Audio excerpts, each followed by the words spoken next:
Welcome back to शाश्वत does. और अभी आपको स्क्रीन पर एक छोटा सा बैंड दिख रहा होगा जो कि 7 कलर का है। ऊपर देख लो ब्लू है, नीचे देखो रेड है। मतलब ऊपर वायलेट होता है, नीचे रेड होता है। डैट मीन्स ये विबग्योर बन रहा है। और ये किसकी मदद से बन रहा है देख लो भाई, ये है एक प्रिज्म। और आज हम पढ़ेंगे कि एक प्रिज्म से रिफ्रैक्शन कैसे होता है। तो देखिए, बोर्ड पर एक पिक्चर बना हुआ है। पिक्चर ना बोलें, फोटो बोलें या डायग्राम बोलें। जो कि डायग्राम बना हुआ है वो एक आपके प्रिज्म का है। और ये सेम ऐसा ही प्रिज्म है, बस हमने उसे बड़ा दिखाया है। आइए ज़रा इसको आप इमेजिन तो कर पाएँ। देखिए, अब आप इसको अच्छे से इमेजिन कर पा रहे होंगे। This is your prism. और इसकी मदद से हम रिफ्रैक्शन को समझने की कोशिश कर रहे हैं। एग्जैक्टली जब हम रिफ्रैक्शन पढ़ते हैं या फिर डिस्पर्सन पढ़ते हैं तो प्रिज्म को हम ऐसे ही डायग्राम में बनाते हैं। यानी इसके रेक्टेंगुलर फेस पर लाइट फॉल करता है और रेक्टेंगुलर फेस से लाइट इमर्ज करता है। That's it.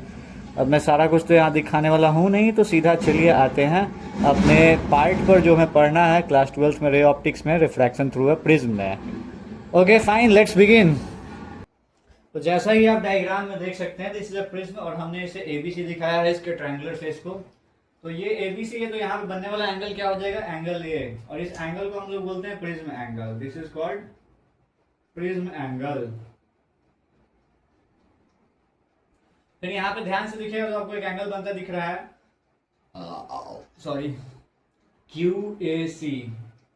सॉरी भाई सॉरी, क्यूएसी नहीं, मतलब यहाँ पर अगर कोई बनता तो कहते उसका कुछ नाम देते, नाम रहने दो। ये एक एंगल बनता दिखाई दे रहा है, डेल्टा दिखाई दे रहा है ना, delta. This delta is called angle of deviation. इस डेल्टा को क्या बोलते हैं, एंगल ऑफ डेविएशन। अब सबको लिखेंगे नहीं, समझ लो। देखो भाई, प्रिज्म के फेस पे ये पीक्यू रे इंसिडेंट हो रहा है, तो हम क्या करेंगे, एंगल ऑफ इंसिडेंस करने के लिए यहाँ पर एक नॉर्मल डाल देंगे। नॉर्मल हमने डाला यानी इस सरफेस पे एक परपेंडिकुलर डाला, तो इससे ये जो एंगल बन रहा है इंसिडेंट रे का, वो क्या हो गया, एंगल ऑफ इंसिडेंस या फिर एंगल आई। ओके, अब पीक्यू रे अंदर गया, पीक्यू रे ए आई नहीं है रे, ठीक है। तो पीक्यू रे अंदर गया, अंदर जाके रिफ्रैक्ट होगा क्योंकि एक नए मीडियम में घुसा है भाई, एक मीडियम से दूसरे मीडियम में जा रहा है। तो ये वाला था रेयर मीडियम, ये वाला कंपेरेटिवली क्या है, डेंसर है। तो उसमें होना क्या होगा, ये नॉर्मल के टूवर्ड्स मुड़ेगा। इसको जाना ऐसे था, कैसे जाना था, ऐसे, है ना, ऐसे जाना था गुरु, लेकिन ये मुड़ गया नॉर्मल के टूवर्ड्स। तो हम नॉर्मल से जो एंगल बनेगा उसको एंगल ऑफ रिफ्रैक्शन कह के R1 एंगल यहाँ पे लिख दिए, कोई दिक्कत नहीं होगा। तो ये बात देखो, डायग्राम बनाने में कभी भी दिक्कत नहीं होगा अगर तुम इस बात को हमेशा ध्यान में रख रहे हो। और जो कि बहुत ही छोटी बात है कि एंगल हम कहां से लेते हैं, हमेशा नॉर्मल से लेते हैं। और नॉर्मल कैसे लेते हैं, तो सरफेस के परपेंडिकुलर लेते हैं।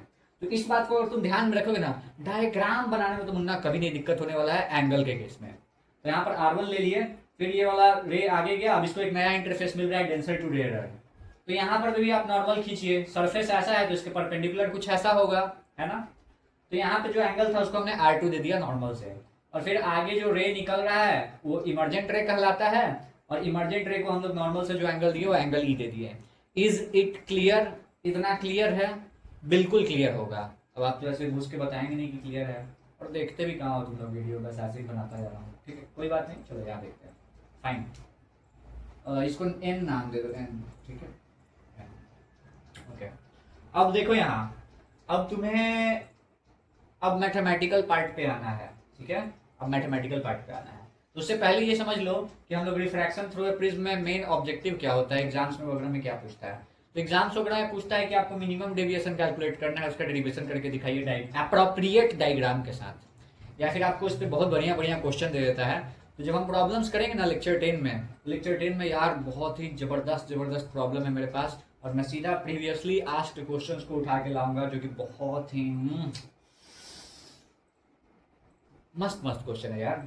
ओके, तो ये रे को पहले ऐसे जाना था, ठीक है, तो इतना मुड़ा पहले, फिर इस रे को ऐसे सीधा जाना चाहिए था, फिर इतना मुड़ गया।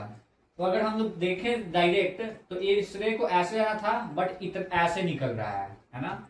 इस रे को ऐसे जाना था बट ये ऐसे निकल रहा है, तो ये कितना मुड़ गया, इतना मुड़ गया, इतना से इसका डेविएशन हो गया। That's why this angle is called angle of deviation. और इसको हम लोग मैथमेटिक्स की मदद से कैलकुलेट कर लेंगे। एंड इस मूवी फासिल, ये बहुत ही इजी चीज है, इट्स क्वाइट इजी, ठीक है। तो देखते हैं कैसे। तो सबसे पहले हम लोग क्या करेंगे ना, कि एक सुंदर सा क्वाड्रिलेटरल लेते हैं, उस सुंदर से क्वाड्रिलेटरल का नाम है AQNR, इन क्वाड AQNR। देखो अब इस क्वाड्रिलेटरल में देखें AQNR में, तो ये देखो भाई ये वाला एंगल 90 डिग्री बन रहा है, क्या कि सरफेस के परपेंडिकुलर है, दिस एंगल इज 90 डिग्री, कोई शक नहीं। तो हम यहाँ लिख भी देते हैं कि और शक होना भी नहीं चाहिए। एंगल AQN बराबर एंगल ARN बराबर 90 डिग्री। AQN ARN 90 डिग्री है, 90 90 180 हो गया, मतलब ये दोनों एंगल का सम 180 होना चाहिए। तो हम लोग लिख सकते हैं it implies that angle A plus angle QNR, angle A plus angle QNR की वैल्यू कितनी हो जाएगी 180 डिग्री।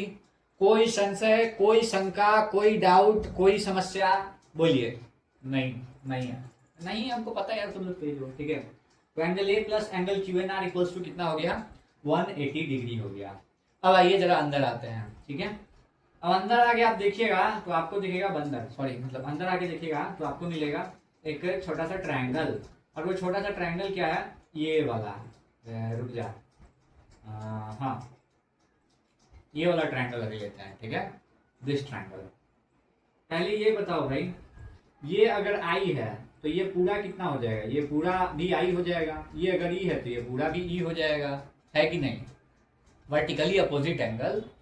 तो दिस पार्ट विल बी, ये पार्ट क्या हो जाएगा, इसको कड़िया से हम लिख के दिखाते हैं, ये पार्ट क्या हो जाएगा, ये पार्ट हो जाएगा तुम्हारा I माइनस R1, है कि नहीं, और ये पार्ट क्या हो जाएगा, इसको बाहर लिख के दिखाते हैं E माइनस R2 हो जाएगा कि नहीं, बोलो होगा कि नहीं, अवश्य होगा, होगा, एकदम होगा। चलिए आगे देखिए, अब आगे देखिए ट्रायंगल QNR में देखते हैं, इन ट्रायंगल QNR। तो हमको पता है कि एंगल सम प्रॉपर्टी कहता है गुरु कि तीनों एंगल का सम क्या होता है 180 डिग्री होता है, तीनों एंगल का सम क्या होता है 180 डिग्री। तो आप लिख सकते हैं angle R1 plus angle R2 plus angle QNR equals to 180 degree, लिख सकते हैं कि नहीं, सॉरी। तो इक्वेशन 1 एंड 2 से क्या हो जाएगा, फ्रॉम 1 एंड 2 से आपको पता चल रहा है कि इन दोनों का सम 180 डिग्री है, और ये वाला पार्ट QNR, ठीक है। That means this part must be R1 plus R2। ये बात आ रही है कि नहीं पकड़ में कि A प्लस QNR बराबर 180 डिग्री, यहाँ R1 plus R2 plus QNR equals to 180 degree हो रहा है। तो 180 डिग्री भाई ये सब कुछ ठीक है, QNR भी ठीक है, इसका मतलब A बराबर R1 प्लस R2 होना चाहिए कि नहीं, बिल्कुल होना चाहिए। तो आइए देखते हैं, तो A equals to R1 plus R2 हो गया। अब आइए जरा एंगल ऑफ डेविएशन को हम कैलकुलेट करने की कोशिश करते हैं। तो एंगल ऑफ डेविएशन कैलकुलेट करने के लिए हम क्या करेंगे, एक थोड़ा इसको सुंदर बनाते हैं यार, मजा आएगा, ठीक है, M कर देते हैं इसको, ठीक है। तो MQR मंकूरे, ठीक है। तो MQR में देखें हम, मिटाया जाए, थोड़ा सा मिटा देते हैं, हाँ। तो देखिए इन ट्रायंगल क्या है भाई MQR, इन ट्रायंगल MQR आपको दिख रहा है भाई कि हमको पता है भाई कि दो अपोजिट इंटीरियर एंगल का सम जो होता है वो एक्सटीरियर एंगल के बराबर होता है।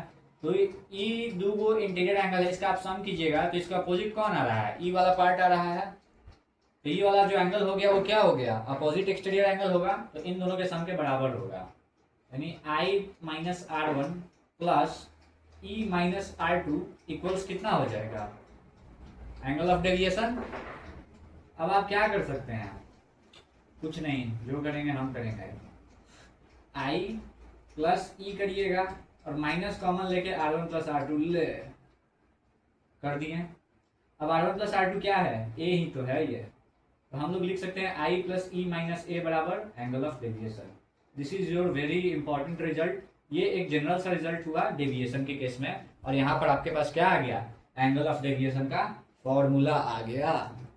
अब आपको कहे कोई कि भैया मिनिमम डेविएशन कब होगा, किस केस में आपका डेविएशन मिनिमम होगा, तो हम लोग मिनिमम डेविएशन को मिनिमम टाइम में खींच देते हैं, है ना, ताकि आप लोग को भी तो लंबा खासा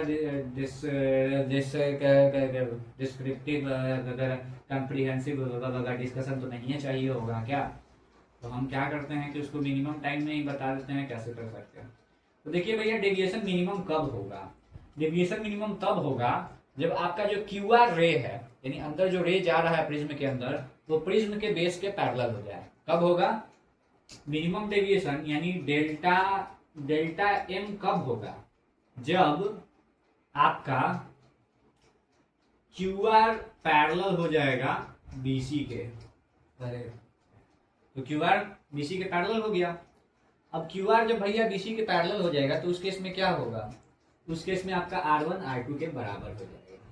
R1 किसके बराबर हो जाएगा, R2 के बराबर हो जाएगा। और एक केस आएगा angle of incidence angle of emergence के बराबर हो जाएगा। पते में इतना तुम लिख दोगे, मिनिमम डेविएशन का केस निकल के आ गया। अब करना क्या है, बस पुट पार्ट करते चलना है और क्या। तो हमारे पास एक रिलेशन था A equal to R1 plus R2। तो भाई R1 R2 के बराबर है तो हम लिख सकते हैं कि R1 बराबर R2 बराबर R। तो हमने R1 R2 की जगह RA भर दिया, A बराबर 2R हो गया। तो R बराबर क्या हो गया, A/2 हो गया। क्लियर है, मस्ती में। चलिए अब I बराबर E है ना, I बराबर E है। तो यहाँ पर हम कुछ झोल कर सकते हैं, बिल्कुल कर सकते हैं। देखिए वहाँ क्या हो जाएगा, डेल्टा डेल्टा एम हो जा रहा है जब I E के बराबर हो जा रहा है। तो हम इसको क्या कर सकते हैं, 2I कर सकते हैं। करिए, कर देते हैं। तो यहाँ हम लोग लिख सकते हैं I प्लस E की जगह, E की जगह भी अब I लिख सकते हैं। तो हम लिख दिए 2I और माइनस A लिख दिए। अब बराबर डेल्टा अब क्या हो गया है, डेल्टा एम, कि सब जो चेंजेज आया है उस कारण से। तो 2I बराबर आप क्या लिखेंगे, A प्लस डेल्टा एम लिख दीजिएगा ना। तो I बराबर क्या हो जाएगा, A plus delta M by 2। जय हो शंभो, हर हर महादेव, महाकाल की जय। तो ये I की वैल्यू क्या आ गई, A plus delta M by 2 और R की वैल्यू क्या आ गई, A/2। अब होता क्या है कि आपसे पूछ देता है कि भाई तुमको एंगल ऑफ प्रिज्म पता है, मिनिमम डेविएशन भी पता है, तुम बहुत चालाक आदमी हो, है ना। तो तुमको क्या करना है कि तुमको निकालना है, क्या बोलते हैं, प्रिज्म का अति निकाल देना है, प्रिज्म का रिफ्रैक्टिव इंडेक्स निकाल देना है। तो आप कैसे निकालिएगा, तो उसी के लिए हम लोग डेरिवेशन करते हैं, ठीक है। तो चलिए आपको डेरिवेशन करके दिखा देते हैं कि मिनिमम डेविएशन और रिफ्रैक्टिव इंडेक्स ऑफ प्रिज्म में क्या रिलेशन होता है। ये सारा हम आपको अभी करके 2 मिनट में दिखा देते हैं। तो बने रहिए हमारे साथ, देखते रहिए। और आप अभी तक बने हुए हैं तो चैनल को सब्सक्राइब काहे नहीं किए हैं, और चैनल को सब्सक्राइब कर दिए हैं तो अपने मित्रों के साथ शेयर काहे नहीं किए हैं, जल्दी कीजिए तब आगे बढ़ेंगे। कीजिए कीजिए कीजिए कीजिए, हम पॉज करके मिटाते हैं तब तक ले। तो आइए देखते हैं।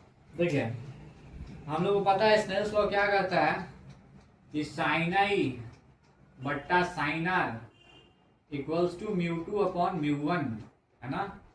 अब μ1 आपका एयर हो जा रहा है तो ये 1A हो जाएगा, और μ2 आपका ग्लास का हो गया, प्रिज्म का हो गया, तो इसको हम लोग म्यू ही लेके चलेंगे। क्या लेके चलेंगे, म्यू लेके चलेंगे। मन करे तो आप μ2 1 लीजिएगा तो कोई दिक्कत नहीं है, अगर एयर के केस में आप नहीं ले रहे हैं। तो हम जनरलाइज कर मतलब नॉर्मलाइज कर दिए केस को, इसीलिए एयर का हम लोग 1 लेके चले, तो ये म्यू हो गया। तो खैर चलिए आगे बढ़ते हैं। तो साइन आई, तो आई की वैल्यू क्या है, आई की वैल्यू है A plus delta M by 2, A plus delta M by 2। और साइन आर की वैल्यू क्या है, साइन A/2 बराबर म्यू। जनरली लिखना है तो μ2 1 लिखिए। और ये एक बहुत ही जाना माना आपका क्या बोलते हैं फॉर्मूला बना हुआ है, बहुत ही सुंदर सा फॉर्मूला है, ठीक है। तो हमको पसंद आता है ये फॉर्मूला, बहुत ज़्यादा अच्छा फॉर्मूला है। दूसरी बात, आपका एंगल बहुत स्मॉल है, ठीक है। एंगल जब स्मॉल होगा तो होगा क्या, आपका साइन थीटा के बराबर हो जाता है। साइन थीटा अप्रोक्सीमेटली किसके इक्वल होता है, थीटा के। तो आप लिख सकते हैं साइन को भगा सकते हैं, कोई दिक्कत नहीं है।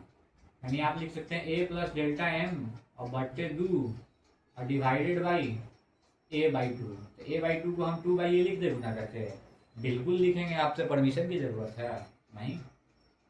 तो आप क्या कीजिएगा, 2 से 2 को उड़ा दीजिएगा, A नीचे आ गया तो यहाँ पर आ जाएगा 1 plus delta M by A, बिल्कुल ऐसा ही आएगा। और बराबर μ2 1 लिख लीजिएगा। अब आप क्या कीजिएगा, डेल्टा एम बराबर μ2 1 -1, इधर इसको भेज दिए, कोई समस्या नहीं, और ए नीचे था तो ए को इससे मल्टीप्लाई कर दिए। तो ये हमारा मिनिमम डेविएशन का फॉर्मूला आ गया छोटा एंगल के केस में। और इस फॉर्मूला से क्या एविडेंट होता है कि जो जितना थिन प्रिज्म होता है, जितना पतला वाला प्रिज्म होगा, वो ज़्यादा डेविएट नहीं करेगा। Okay, that's the conclusion of this derivation. और इस डेरिवेशन में जितने भी इंपॉर्टेंट रिजल्ट हैं उसको हमने बॉक्स में कर दिया है। तो आशा है कि आप इसको समझ पाए होंगे और मज़े से समझे होंगे, बढ़िया से, एकदम ईजी मैथड में।